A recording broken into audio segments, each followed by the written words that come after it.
Xavier Delaporte, entrepreneur sur le territoire, dirigeant des Green Consulting et par ailleurs directeur du Club Climat Énergie de Saint-Quentin-en-Yvelines.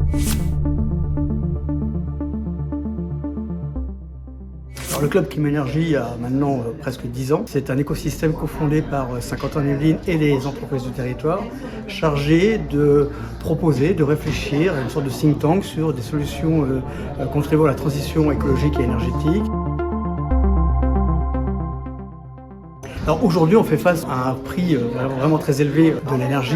Je pense que les entreprises ne s'y sont pas vraiment préparées. Aujourd'hui, elles sont plutôt dans une attitude de subir, or qu'elles pourraient être proactives.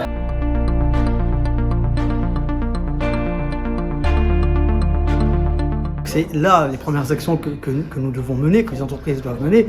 Alors quand elles le peuvent, évidemment, l'isolation des bâtiments, il y a des actions parfois plus simples, peut-être moins onéreuses. Le changement de l'éclairage, par exemple, remplacer les tubes fluorescents par des LED, c'est quand même assez significatif. Mettre des capteurs qui ne sont pas forcément très onéreux dans certaines salles de réunion qui ne seraient pas utilisées sera aussi profitable pour réduire sa consommation d'énergie. De la même manière, des choses qui sont relativement simples auxquelles on ne pense pas, c'est de privilégier, quand on peut le faire, bien entendu, les connexions via le Wi-Fi plutôt que les 4G ou 5G qui sont également plus consommateurs.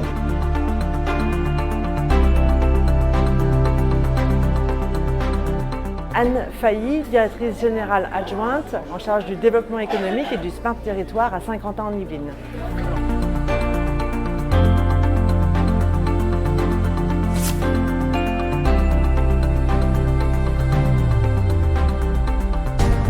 Et Saint-Quentin-en-Yvelines, comme nous l'avions fait pendant la mise en place des mesures d'accompagnement lors de la crise Covid, est aux côtés de son tissu d'entreprise pour pouvoir les informer, les sensibiliser sur l'ensemble des dispositifs, des aides, des appuis qui peuvent être mobilisés pour accompagner cette phase structurante pour leur développement et leur croissance. Nous avons édité un guide qui existe en format papier et qui sera téléchargeable et qui est téléchargeable sur le site internet de l'agglomération, qui regroupe donc tous les dispositifs d'aide et les mesures d'accompagnement pour les entreprises. Évidemment, dans ces moments de crise, c'est aussi des moments d'opportunité pour faire évoluer à la fois les process de fabrication pour qu'ils intègrent les enjeux énergétiques. Nous accompagnons à la fois les propriétaires et les locataires dans l'intégration de ces enjeux dans leur performance énergétique.